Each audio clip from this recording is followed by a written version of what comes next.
Halo guys, assalamualaikum. Ketemu lagi dengan Bos Risto Channel guys. Kali ini Bos Risto akan membahas mengenai peluang seseorang yang pandai memasak. Apakah itu kunci utama bisa menjadi pebisnis kuliner guys, atau pemilik resto? Simak ya guys ya. Jadi ada yang bertanya guys, apakah seorang pemilik resto itu haruslah seorang chef atau yang pandai memasak? Jawabannya adalah tidak guys ya. Jadi resto itu memang intinya atau rupinya itu adalah makanannya ya. Namun demikian bukan berarti bahwa pemiliknya itu harus seorang chef. Tidak demikian guys. Banyak sekali pebisnis resto yang bukan chef atau tidak pintar untuk memasak, termasuk saya guys ya. Bos Resto ini sudah menjalankan bisnis selama 16 tahun di bidang restoran, namun Bos adalah bukan seorang chef. Namun dengan Bos ini bisa memasak guys ya. Dan apa saja kemudian pertanyaannya, kriteria untuk seorang bisa menjadi seorang pebisnis kuliner atau pemilik rumah makan atau resto guys? Kalau menurut Bos ya, ini versi Bos guys ya, dan menurut dari pengalaman Bos sendiri. Jadi kalau seseorang itu ingin memiliki bisnis restoran atau rumah makan atau bidang kuliner yang lain, itu faktor kunci yang pertama adalah kita itu harus suka dengan hal-hal yang berkaitan dengan makanan ya. Dan semua orang itu makan guys ya, dan biasanya seorang itu memiliki kesukaan makanan-makanan tersendiri guys ya. Itu sebenarnya untuk bisa sebagai modal ya, modal utama seorang untuk bisa menjadi seorang bos restoran atau owner bisnis kuliner guys. Jadi tidak harus pandai masak, namun demikian harus menyukai bidang-bidang masakan dan minuman. Itu menurut saya kuncinya adalah seperti itu guys. Kenapa kok harus yang orang menyukai dengan bisnis yang menyukai dengan berkaitan dengan makanan dan minuman gitu? Karena bisnis resto ini ada banyak sekali tantangannya guys, baik naik turunnya ya. Nah kalau seseorang mendalami suatu bisnis, ini bisnis apapun menurut saya berlaku pada semua bisnis. Apabila kita menjalani sebuah bisnis namun bisnis tersebut tidak kita senangi guys, itu rawan untuk terjadinya kegagalan itu makin besar guys ya, karena kadang-kala tuh rasa bosan itu muncul guys. Kadang-kala juga permasalahan-permasalahan itu datang bertubi-tubi guys ya. Jadi kalau tanpa ada rasa kesenangan dalam bidang yang kita sukai ya, dalam bidang yang kita buka usaha ya, itu kecenderungan kita mungkin untuk berhenti atau kecenderungan kita untuk menyerah itu lebih besar ya. Jadi kuncinya adalah bidang yang kita sukai. Kalau mau membuka resto ya paling tidak Anda menyukai aneka macam masakan ya, atau makanan maksudnya. Jadi entah Anda lebih suka dalam bidang makanan atau minuman ya, atau apapun itu, intinya adalah Anda menyukainya. Dan Anda berbisnis resto yang Anda sendiri bukan alergi, itu juga jadi repot.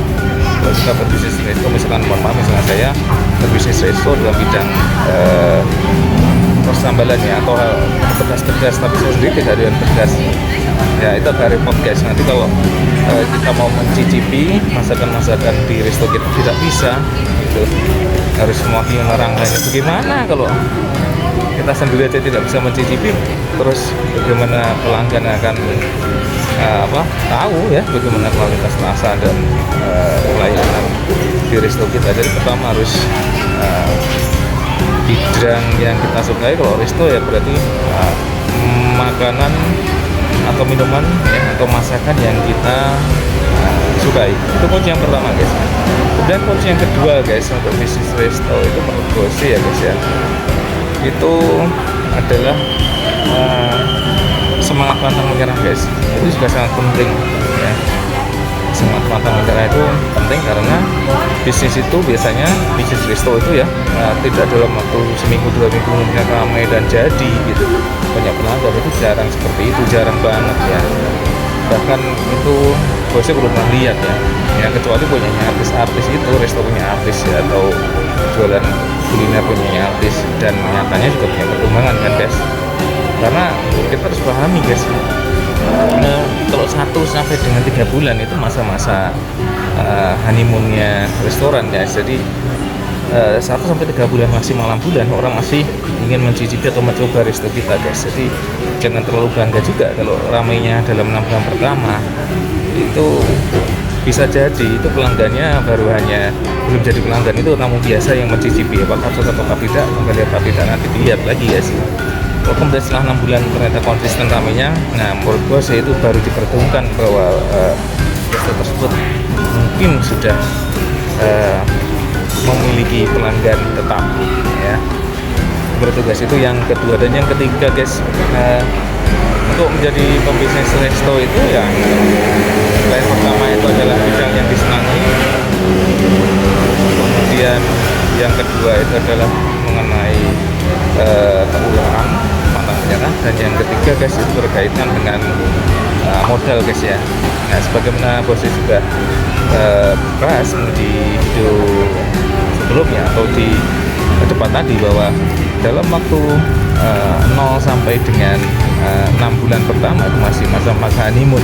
Jadi usahakan kita masih bisa bertahan guys selama 6 bulan tersebut ya. Jadi untuk sebuah resto itu untuk laku tidaknya, laris tidaknya menurut Bose, ini kembali menurut Bose ya, menurut pengalaman ya. Bisa jadi beda untuk konsep resto yang lain atau orang lain ya, tapi menurut versinya Bose itu 6 bulan pertama itu harus dilihat guys, apakah restonya kita itu cocok dengan target pelanggan kita, ataukah mungkin restonya Bose ini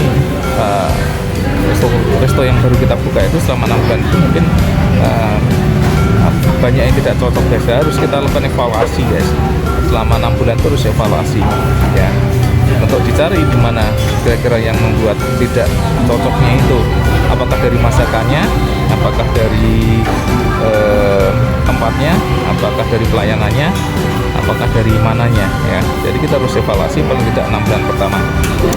Mungkin itu saja guys ya. Kalau untuk yang lain-lainnya, kalau misalkan untuk skillnya segala macam bagaimana Pak, ini ya itu nanti kemampuan kita untuk manajerialnya, itu adalah faktor yang keempat ya. Manajerial itu penting guys, namanya resto itu harus ada struktur pembagian tugas kerja yang baik ya. Jadi ada pembagiannya. Kecuali Anda mau buka rumah makan, nah membuka rumah makan atau mungkin Anda akan jualan bisnis kuliner yang bisa Anda one man show ya, mulai dari belanjanya, Anda persiapkannya, Anda masaknya, Anda jadi kasirnya, itu monggo saja ya. Nah, kalau Anda mau buka resto harus memiliki kemampuan manajerial guys ya, minimal kita itu bisa membagi-bagi tugas itu kepada pegawai kita ya. Tentu itu secara bertahap dan harus dipelajari guys ya. Mungkin kita pegang sendiri dulu mayoritas, kemudian menambah pegawai sedikit-sedikit untuk pembagian tugasnya, baru seperti itu. Itu butuh waktu yang tidak sebentar untuk menguasai itu guys ya. Jadi menurut saya ada 4 hal untuk seseorang bisa menjadi pebisnis kuliner ya guys ya. Yang pertama adalah kesukaan dalam bidang kuliner ya. Kemudian yang kedua adalah kemauan yang kuat atau keuletan. Kemudian yang ketiga itu berkaitan dengan permodalan, dan yang keempat adalah kemampuan manajerial. Demikian guys sementara ulasan pada kali ini. Kalau ada pertanyaan, kritik, saran, masukan, komentar ya, silahkan masukkan di kolom komentar di bawah video ini. Sampai jumpa di video berikutnya, semoga ada manfaatnya, dan wassalamualaikum warahmatullahi wabarakatuh. Hidup Madya.